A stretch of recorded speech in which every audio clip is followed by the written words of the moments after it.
Pas 4 seancave të njëpasnjëshme dhe diskutimit përfundimtar,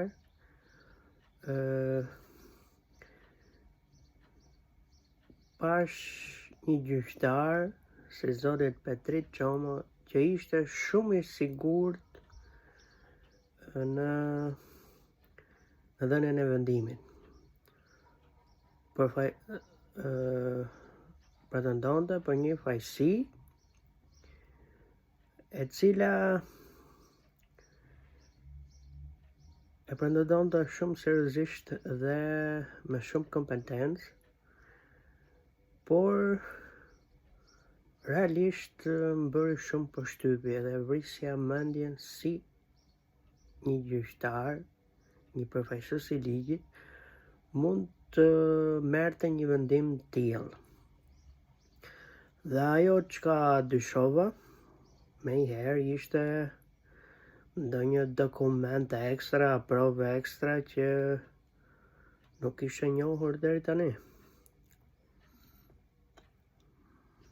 Ose do kishe zhdukur të dokumente që kishe dërgu unë, ose do kishe marrë një dokument surpriza nga drejtoresha zonja Glatina Zëra apo nga specialista i tij Bruno Koçi, e cila do të hidhte poshtë gjithçka që unë pretendoja.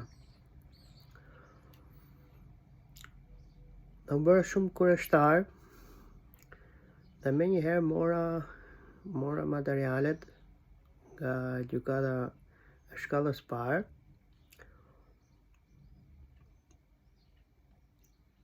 dhe çfarë të shikoje. Me shumë vështirësi dosja kishte arritur dhe në apel.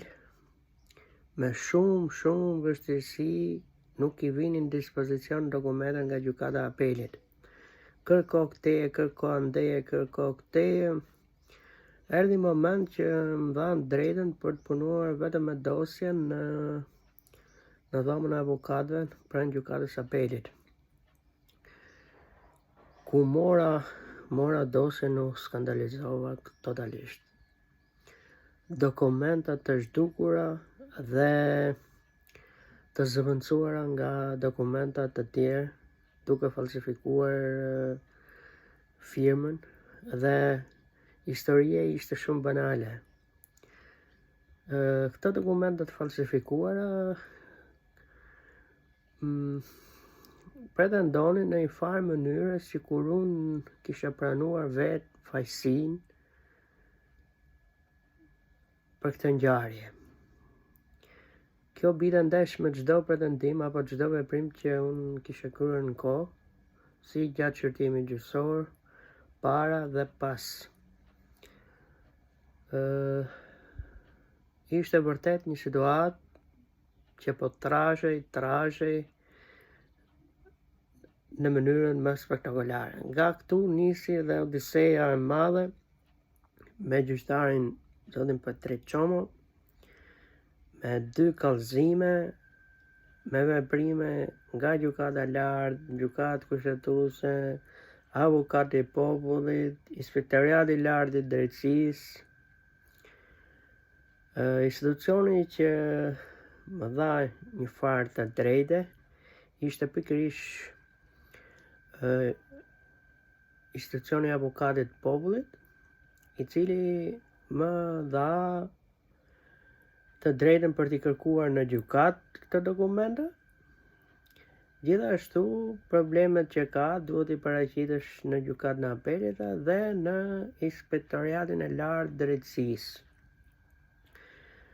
I çova të dokumenta online, 2 vjet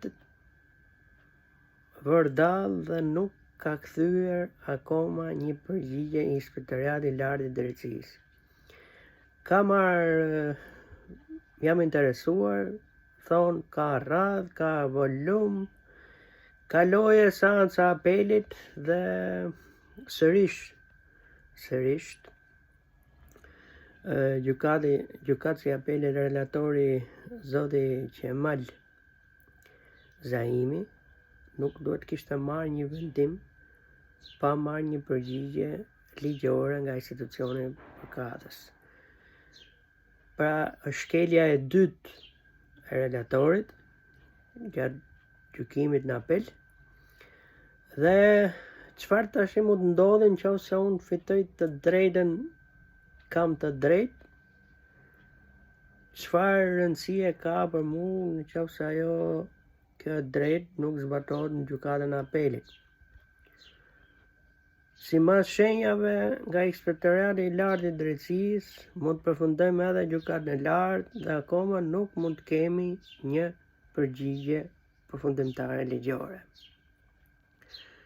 Ky është pak a shumë vargu i gjithë sistemit drejtësisë në Shqipëri.